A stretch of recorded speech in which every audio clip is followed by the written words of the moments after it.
Good day, everybody, and welcome to our Mustard Seeds episode. Today's is going to be about homeschooling, and we have with us Mélanie Cardinal, who has a class of 6 of her own children to homeschool. Her experiences are going to be invaluable and interesting and very, very informative.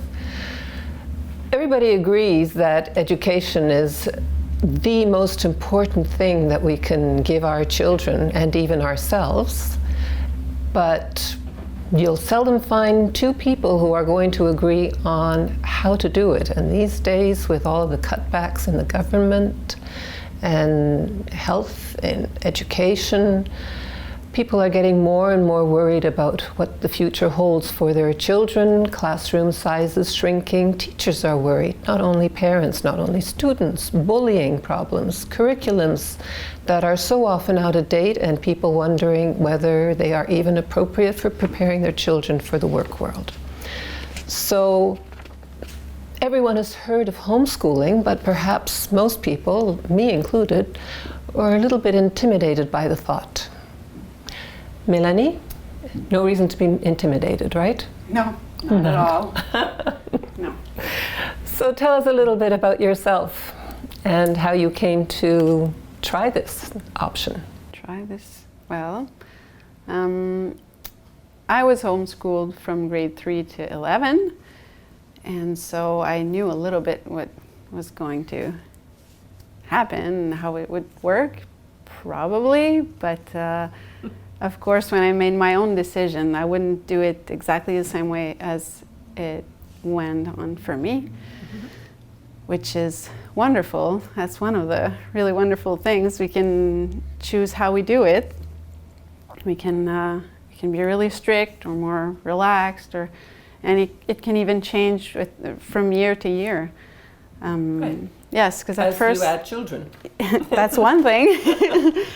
At first, it wasn't very... It wasn't organized, structured? It was structured and organized, but not as much, because I only had one to teach, so I could do it when the baby would sleep.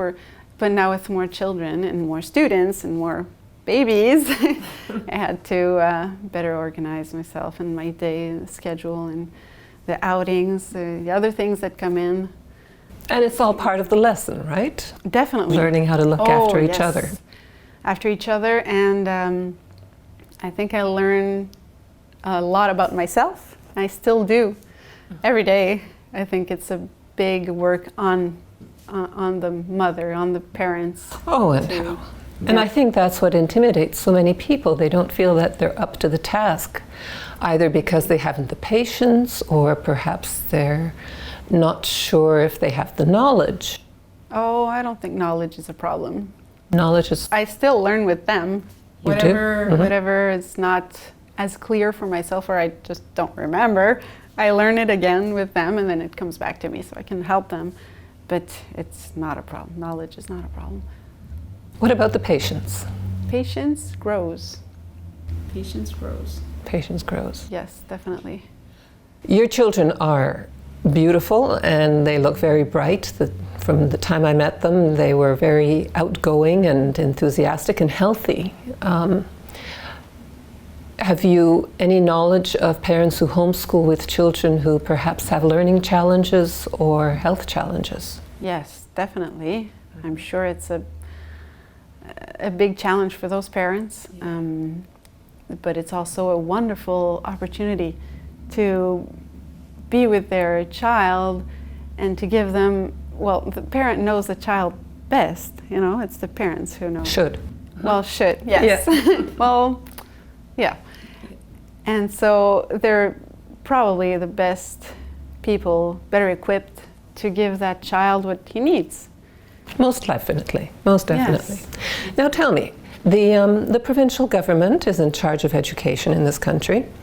So are there any intimidating or any kind of restrictions on what you need to do, any guidance that you get, any rules you have to follow? No, we are very free, and it's wonderful. There's no tests we have to give our children nothing we have to send to the government. We're very free, and we love it that way. Yeah. Yes. You and all of the other people you know who Yes, are. definitely. That is the attractive part of it. One of them, and it makes our life a little bit easier. But I'm sure that every parent does it for the best of their child, and I think that's a good enough of a reason to do it. Well, for sure. And I remember you saying something about how how abnormal it seems to care for your child until age 4 and bring it up the way you feel is right, and then have to send them, and Send it's them. like we can't do the job anymore. That's it. Yeah. Done. I never We'll thought of take it that over. way, and it makes so much sense. Well, for me, that's what happened. The oldest was 4, and I just didn't feel like sending her away. I wanted her close to me, and it's just another day, you know? It's not, that's it, you're done, you're off to school, I'm not in charge of you anymore for 8 to 9 hours a day. That was scary, and it didn't feel right. So your oldest, when she was 4, now how old is she now? She's 11. She's 11, so this was 7 years ago. 7 years ago, the school system was already a pretty scary place. There, Yes. yeah, For a 4-year-old? yeah, yeah. It hasn't gotten any better. No. It's gotten worse, and it promises to get worse with the cutbacks. I can't believe that the school board has to send out a survey asking people if they agree that school class sizes should be smaller. Oh. Right? It's a no-brainer, it seems to me. Now, you have 6 children, and once upon a time, that was the way parents taught their kids, was the oldest cared for the younger, looked after each other, as opposed to sending them to school into classes with their own peers. And then, do you find that, now it's very difficult for you to compare, of course, because you grew up homeschooled, but your children are a stronger, more cohesive unit for looking after each other, would you say? Well, I sure hope so. You sure hope But- so. Yes, I do think so, because they don't have 30 friends to rely on. They have 5 brothers, sisters, and 2 parents. We're there. 2 I'm there all the parents. time. You're there all the time. Yes. And do you consider that a sacrifice? To be there all the time? Mm-hmm. At some moments, yes. Yes. Yeah, And a definitely. privilege. Most of the time, yes. Most of the time. So, do you follow the same curriculum that the schools follow, or do you have your own idea? That's the beauty of it. Yeah. Well, one of the great advantages, definitely. Yes. Mm-hmm. And can you give us an example of what you teach them or how you teach them? Well, obviously, there's the basic stuff like math and language, whatever Right. language it is, and Social. Language means writing and spelling writing, and spelling, reading. reading. Mhm. And we do the same things pretty much, but differently and at different moments, rhythms. I'm right there to see if the child is ready for this, not for that.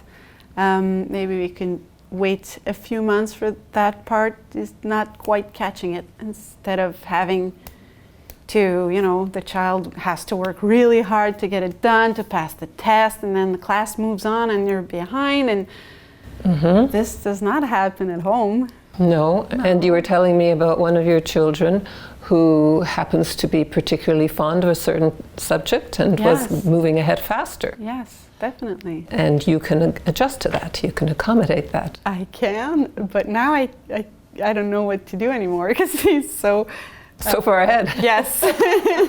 So I really have to do my own homework and try to find stuff for him that Yeah. he can do.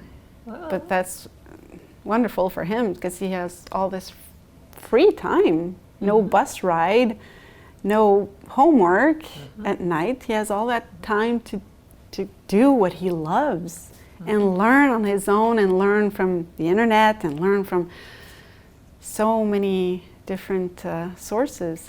Well, self-motivation is a very big thing. And we all need it because it's a very difficult society where we rely only on the opinions of others instead of following our own hearts and intuitions. And as you said, parents know your children better than anybody else. Now, there are other families. You live in Saint-Pascal-Bellon. Okay, and you know other families that are homeschooling? Yes. About how many would you say? In the area, Yeah. I'd say about 15 to, about 15. 15? Just in Saint-Pascal-Bellon? No. Or The area. of that we Clarence know. Rockland, Clarence yes. Rockland and Alfred Plantagenet, and we know a few families in Orleans. And Okay. Now that doesn't mean that you know everybody, so chances so there are more. there's way more. Oh, There are definitely. way more. Oh, yeah. And are the ones, I guess, are the ones that you know mostly Francophone or mix? A mix. A mix? So we couldn't say that Francophones are the more independent ones and doing it their way? Oh, I honestly don't know. You won't comment on that? Oh, well, I don't know. You don't know? No. All right. What are the, being perfectly honest, because we are trying to provide information to listeners, what would you say are the drawbacks to homeschooling? In a very critical sense, like who would you say homeschooling is not for? Not for? Mm-hmm. Well, anybody that doesn't want to do it Mm-hmm. For whatever reason. for whatever reason. Mm-hmm. Not for. I don't know. I think everybody can do it. Everybody can do If they it. really want to, if they believe in it, yep. I'm Yeah? sure. Yeah. Okay. Are there any financial advantages, disadvantages to homeschooling? Advantages, I'd say food. We don't have to pack lunches every day, and some of it goes to waste. Never would have thought of that one. Okay. Yeah, definitely on food, I'm sure. Clothes. Sure. We have a few fancy clothes, but we don't have, for 5 days, and we don't have to dress nice every day. So No. we don't spend a lot on clothes. Mm-hmm. That's a big thing. That's is. a really big thing. Yeah. Disadvantages? Well, you can go crazy on books pretty easily. Yeah. Oh, Yeah. We could spend a lot on books and curriculums, but Where do you go for your books? the library in Ottawa. There's a lot online also. Okay, so you buy the books. Yes. Mm-hmm. Yes. And then they get passed on to the younger ones. Do you share books with other families? Sometimes. Sometimes? Okay. So there are certain financial advantages, disadvantages. Are there any tax credits for teaching your children at home? No. No. Nothing. No. As free as we are to do it, there's nothing the other way. Okay, so so you pay your school taxes, Yes. and when you do your income taxes at the end of the year, you can't say, my child does not attend a school, I homeschool, and get a tax credit for that. No. No. No. As weird as it seems. That is very weird. That is very weird and very unfair, because you are personally giving up time going to work to earn money and taking care of your children, and in a sense you're helping the school system because you're helping keep class sizes down. And we can extrapolate that really far, because you're probably keeping children out of trouble and mental health issues and bullying, and yeah, anybody can figure out the rest. Now, the children interact, but they're all different ages, of course. Can you tell us the ages of your children? Well, we have almost 12, 10, almost 8, 6, 3, and 2. All right. So that's a pretty regular progression. And the oldest, well, she's probably much more mature than most 12-year-olds, because she's probably had a lot of responsibility, which is not a bad thing. No, it's definitely a good thing. I'm not sure if she would say the same thing. Oh, well. But yes, it's definitely good for her. She's learning a lot right now. Yeah. What strikes me with what you're doing, it seems so novel in this day and age, and yet it is the way it used to be at one time, when families lived on farms and there was perhaps no easy access to schools, or all hands were needed on deck, and everybody needed to be there to help. Yeah. And they needed to basically learn on the job, learn from the land, learn from working, and perhaps were better prepared for adulthood and responsibilities because they already knew how to. Well, I think it was just baby steps to knowing how to live, how to do life. Yes. From right at the start. Yeah, it makes total sense. It's none of that shocking move from one class to another class to, oh my God, university. Exactly. And what is this cold institution? Oh, it's party time. Okay. We're missing the boat here. Now, your property it's a whole schoolyard. It's a whole world of education. You've got animals and gardens, and the children are exposed to things that they would never be exposed to in classrooms. No, definitely. Was that part of the plan? Not necessarily. We did it for, well, it wasn't part of the homeschool plan. It was part of our just life plan. We wanted to. That was the way you wanted to live. And now the kids get to soak in and be a part of it, and that's wonderful.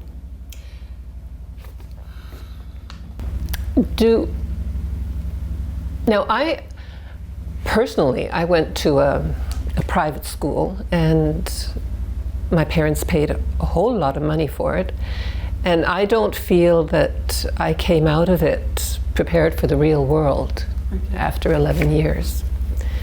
And I see your children, and they're how should I put it? Of course, I haven't tested them. I don't know how they spell. I don't know how they write, but they certainly have social skills to boot. Like they weren't afraid of me when I walked in the door. They weren't shy. They didn't hide behind you. So they're quite comfortable with strangers. So there isn't a concern about lack of socialization, is there? Not really, no. Not really? No. And is that something that you foster in any ways other than just keeping them talking to each other? No, it's just family life. It happens. Grandpa, grandma come by and they just act normally. Just speak to them, and the kids are really happy to see them and say hello, and they all have their own little thing to say, and no, it just happens. We go to the store and they get to see me model for them how to behave in public, to the cashier, how to say hello. It's just simple things, really simple, that I don't even think that I'm teaching right now. I'm just living. But they're absorbing. Oh, definitely. They're soaking up, yes. Oh, yes. Now, do you find that there are a lot of disagreements between them, that they have to learn how to handle discussion as opposed to argument? Or is Definitely. And that's one thing that I love about being there all the time. I know their voices, and so when it gets to the point where I need to help them out to, more discussion than arguments, and I'm there, and I don't leave behind like 22 students. There's 4 other children. That's it, and then I can take care of those 2 who are having a hard time with each other, and the other 4 are just, seeing this and learning also. Yeah. It sounds ideal. It sounds absolutely perfect. Well, it's not always perfect at home, but no. when I can get it right, it feels really nice. It feels right. And when you get together with other families, do the children, how should I say, do they say, oh, well, we're not learning that, we don't do it that way, and then come to you and say, why can't we do it that way? Not really. They have fun together. They don't really. They're not talking about curriculums. No, and not really. classes and, oh, well, I got a 98 on my test. Oh, I only got a 20. And they would say, well, I didn't get a test. Or no, I don't think they really talk about it. There's so much of an issue in today's society about children and adults with low self-esteem and not really knowing what's important in life. It seems that homeschooling is definitely a way around that. There's no issue of low self-esteem because your purpose is to advance each one of them. Yes. See, that's one of the hard parts for me. Because math, French, geography, it's simple, but those deeper subjects demand more time, energy, knowledge, really. So I have to do my homework and find ways to get to each child individually and to boost them up and give them what they need to grow up. And of course, grow as a person. You have your own experience in life to draw on. Yes. And I read a lot. You read a lot? Those subjects, and that really helps. And